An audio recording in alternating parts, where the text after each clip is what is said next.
Guys welcome back to my channel आमी सोनाली और Sonali SD blog चैनेले तुम्हादेरके आरो एकबार स्वागत अनेक अनेक भालोबासा। এখন বাজে সকাল 7টা আর সবাইকে জানাই গুড মর্নিং। আর আমি সকাল সকাল উঠেই কিন্তু এসে গেছি কসমেটিক নিতে। তো এই দাদাকে আমি কালকে রাতে ফোন করেছিলাম যে আমার কিছু কসমেটিকের দরকার আছে, তো তুমি আমায় এসে দিয়ে যাও। তো সেই জন্যই এসছে।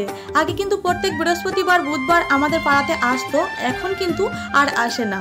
অন্যান্য গ্রামে যাই হয়তো এখানে সেইভাবে বিক্রি হয় না, তো সেই জন্য আসে না। আমার কোনো কিছু দরকার পড়লে, আমার প্রয়োজন পড়লে আমি দাদাকে একটা ফোন করে দিই, তারপরে কিন্তু আমাকে দিয়ে যায়। বৌদিও কখনো কখনো ফোন তুলে দাদাকে বলে দেয়, যদি দাদা বাড়িতে না থাকে বা ফোনটা বৌদির কাছে থাকে তাহলে বলে দেয়। এই দাদা কিন্তু কসমেটিক দেয় খুব সুন্দর।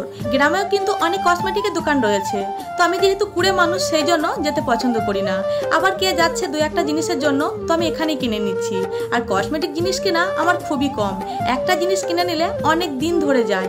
আর এখানে দেখছো মাও নিয়ে নিচ্ছে দুই একটা ছোটোখাটো জিনিস। আর এখানেও কিন্তু ভালো ভালো জিনিস যদি বলি অর্ডার করি অবশ্যই এনে দেয়, তাই আমার দোকানে যাওয়ার প্রয়োজন পড়ে না।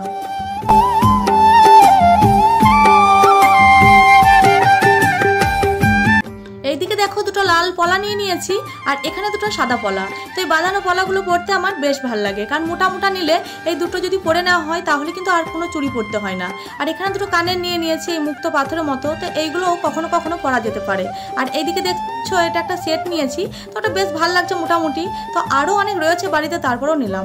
আর এখানে একটা ঝুমকো আমি বেশ কিছুদিন ধরে খুঁজছিলাম কিন্তু পাচ্ছিলাম না। এখন আর এইসব ঝুমকো কেউ পরে না, সবাই এখন সিলভার কালার পরে, তাই সোনালি কালার যেন উঠেই গেছে।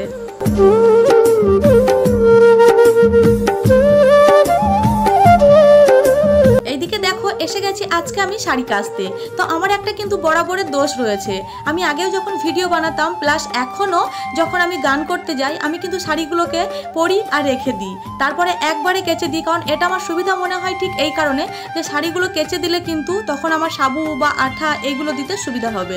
আর একটা একটা করে শাড়িগুলো কাচলে সেইগুলো তো হয় না, সেইগুলো বরং বেশি খাটুনি হয়ে যায়।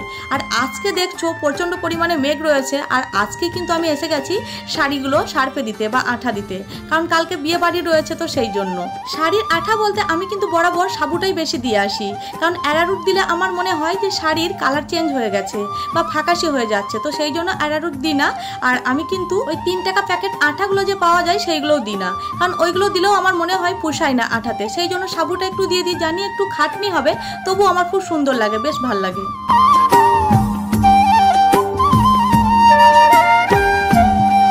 আমি এখন এসে গেছি ছাদে, আর ছাদে কিছু শাড়ি মিলে দেবো, কারণ মা সকালে কিন্তু জামা কাপড় ধুয়েছিল কিছু, তো সেইগুলো তারে মিলেছিল আর কিছু ছাদে মিলে গেছে। আর মায়ের কিন্তু প্রত্যেক দিনই জামা কাপড় ধুতেই হবে, প্রত্যেক দিন জামা কাপড়ের মধ্যে একটুখানি সার্ফে দিয়ে দিলে ধোয়ার সময় বেশ ভালো হয়। তো সেই জন্য মাও সেই কাজটাই করে আর আমিও সেটাই পছন্দ করি।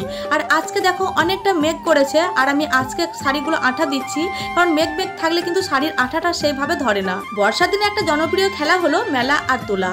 তো বর্ষার দিনে জামা কাপড় ধুলে কিন্তু খুবই প্রবলেম, কখন যে বৃষ্টি এসে যায় কেউ বলতে পারে না। আর জামা কাপড়গুলো ভালো করে না শুকালে খুবই অসুবিধা হয়।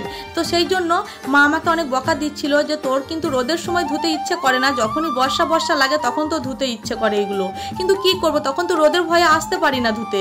আর এখন রোদ নেই, তো সেই জন্য ধুয়ে দিচ্ছি। কিন্তু এখানেও তো প্রবলেম, কারণ এখানে ভালো করে আঠা লাগবে না, যদি বৃষ্টি নেমে যায় শাড়িগুলো শুকাবে না, তাহলে এগুলো যেহেতু আটপরো শাড়ি না, ভরা শাড়ি, নতুন শাড়ি, ভালো শাড়ি, তো এগুলো নষ্ট হয়ে যেতে কতক্ষণ, বাট পরের দিনে রোদ দিলেও কিন্তু সেইগুলো সেই রকম সুন্দর আসবে না। আর এখানে দেখো ভাই কালকে বাড়ি এসছে সন্ধ্যেবেলায়, তো আজকে দুপুরে মাছ পাইনি, তো দুপুরে কি রান্না করব, তো সেই জন্য মাংস নিয়ে এলো, চিকেন অল্প করেই নিয়ে আসছে। কিন্তু ভাই চিকেন খেতে একদমই পছন্দ করছে না, কোনো মাংসই খেতে পছন্দ করছে না। আর এইরকম করে মাংস খেয়ে যে এরা কি মজা পেয়েছে আমি জানি না। এখন আর কোনো চিকেনের ঝোল না, কিছু না, সবসময় এইভাবে কষা কষা করে, আর আমারও কিন্তু বেশ ভালো লাগে। তো কাঁচা লঙ্কা দিয়ে রান্না করছি, আর কাঁচা লঙ্কা ফাটিয়েও দিয়েছি একটুখানি। আর এই মাংস রান্নাটা খেতে আমার বেশ ভালো লাগছে, কষা কষা, প্লাস বাড়ির সবার ভালো লাগছে। তো সেই জন্য আমি একদম সব কিছু মশলা মেখে নিয়েছি, তারপর 10 মিনিট ঢেকে রেখে দিয়েছিলাম, তারপরে হালকা আঁচে কিন্তু রান্না করছি। তো আমার দুপুরে রান্না কমপ্লিট। তো এখানে দেখতে পাচ্ছ মুসুরির ডাল রান্না করেছি, আর এখানে আলু পোস্ত, আর এখানে কষা মাংস করেছি। তো আলু দিয়েছি একটু বেশি করেই, কারণ আলুটা ভাল লাগে মাংসর থেকেও। এই কষা কষা মাংসর সঙ্গে চিকেনের সঙ্গে আলুটা বেশ ভাল লাগে। এটা কিন্তু আমি এক বেলাকার মতোই রান্না করেছি, আর যেহেতু একটা কাঁচা লঙ্কা দিয়ে রান্না করেছি সেই জন্য একটু খুব একটা লাল লাল কালার হয়নি, লাল লাল ঝাল ঝাল চিকেন কিন্তু হয়নি। তো এইভাবেই রান্না করেছি। আর এখানে দেখো আমার শাড়িগুলোকে ধুয়ে আমি কিন্তু একদম পটি করে নিয়েছি। এইগুলো কিন্তু আমি করিনি, ভাঁজগুলো কিন্তু ভাজিয়েছে আমার মা। তো আমার মা খুব সুন্দর করে ভাজিয়েছে দেখো। তো আমি এগুলোকে এখন ভরে দেবো। তো সবাইকে জানাই গুড আফটারনুন। আর এখন বাজে দুপুর 2:30টা। তো আমারও খাওয়া কমপ্লিট হয়ে গেছে, আশা করছি তোমাদেরও খাওয়া কমপ্লিট হয়ে গেছে দুপুরের। তো আমি এখন এখানে একটু বসে রয়েছি, একটুখানি রেস্ট করব। তারপর একটু ভিডিও এডিট করার বাকি আছে, সেটাকে এডিট করে নেব। তারপর একটা থাম্বনেল বানাবো, তারপর ইউটিউবে ভিডিও আপলোড করব। আমি প্রত্যেক দিনই কিন্তু বিকাল 5টার সময় ইউটিউবে ভিডিও আপলোড করে থাকি। তো আর ভিডিওটা বেশি বড় করব না, একটু রেস্ট করব। তো চলো, ভিডিওটা ভালো লাগলে একটা লাইক কমেন্ট আর একটা শেয়ারের আশা তো করতেই পারি।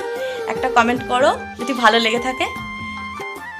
আবার দেখা হচ্ছে তোমাদের সঙ্গে নেক্সট কোনো ভিডিওতে। ততক্ষণ তোমরা সুস্থ থেকো, সুরক্ষিত থেকো আর সাবধানে থেকো। তো বাই, টাটা।